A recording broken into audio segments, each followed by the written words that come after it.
Magandang araw po sa lahat. Mapagpalang panahon. Maganda po yung ating panahon ngayon sa tulong at awa ng Panginoon. Ngayong September 19, 2025 ay muli narito po tayo mga katoto, mga kapulido. Ang paksa po natin ngayon ay nang dahil sa ginawa ni Eva. Mga katoto, dahil po sa ginawa ni Eva na nagpadaya kay Satanas, ay nagluluto po tayo. Kaya kung hindi po nagpadaya, hindi tayo magluluto, hindi maglalaba ang mga babae, at hindi tayo pinapawisan, masaya sana ang buhay. Tayo ang saksing buhay. Nasa panahon natin ngayon, maging sa mga nagdaan mula nang nagpatukso itong si Eva, ay nakaranas ang tao ng kahirapan. Gaya po ng pahayag sa Genesis, ang sabi ng Panginoon, sa pawis ng iyong mukha, kakain ka ng tinapay. Kaya merong mga nagtatrabaho, merong mga gumagawa sa iba't ibang larangan ng paggawaan. Dumarating ang kahirapan, mga kalamidad, nang dahil nga po sa unang babae na si Eva, nagpadaya. Kaya sa panahon po natin ngayon, kailangan maging matalino po tayo. Huwag tayong magpadaya, kailangan mapanuri po tayo.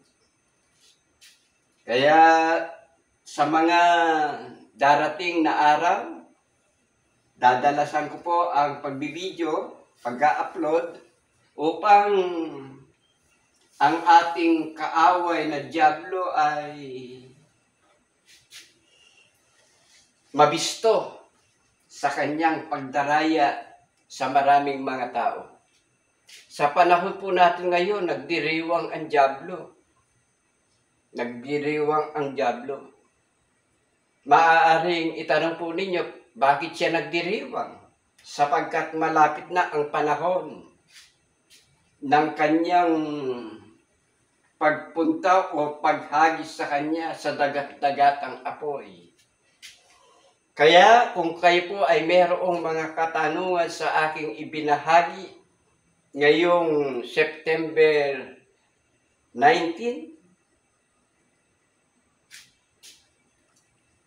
inaanyayahan ko po kayo na magtanong para lalo po tayong maging mapanuri, mapag-aralan ang mga bagay na ukol sa espiritual upang wag po tayong madaya ng kaaway na dyablo. Kaya ang dalangin ko sa Panginoon sa lahat ng mga magsishare, magla-like, at sa lahat ng magsusubscribe, ay pagpapala ng Panginoon, pag-iingat sa atin, sa mga may karamdaman, ang kagalingan nawa ipagkaloob ng Panginoon. Siya nga po pala, binabati ko sina Brother Ruben Magno at ang kanyang pamilya, maging ang lahat ng mga Magno family dyan sa Portik, Bugalyon, Pangasinan. Dalangin po natin sa mga madaling panahon. As soon as possible, kami po ay makadalaw diyan upang tayo ay mag-aral ng mga salita ng ating Panginoon. Kaya dalangin ko maging kay Brother Lodigario Canlas diyan sa Switzerland. Magpagaling po kayo, brother. Ang Panginoon ay mayroong magagawa sa ating buhay. At ipinagpapauna ko po yung dati kong Messenger at Facebook ay nahack yata. Nahack. Kaya nagpagawa po ako ng bagong Facebook at bagong Messenger para maituloy po natin ang ating pagla-live sa Facebook. Pero ang requirements, kailangan magpalipas muna po tayo ng 60 days o 2 buwan.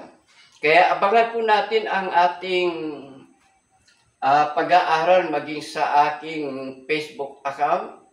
Mag-follow po kayo at i-share po natin. At maging dito sa aking YouTube channel, tulong niyo na po sa gawain. Mag-subscribe po kayo at i-like.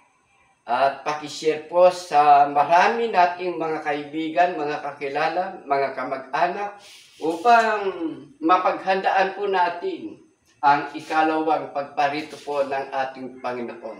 Hanggang sa muli, magandang araw po, mabiyayang buwan, nawa sa mga hinaharap pa lang po nating tamasahin ang pag-iingat ng ating Panginoon.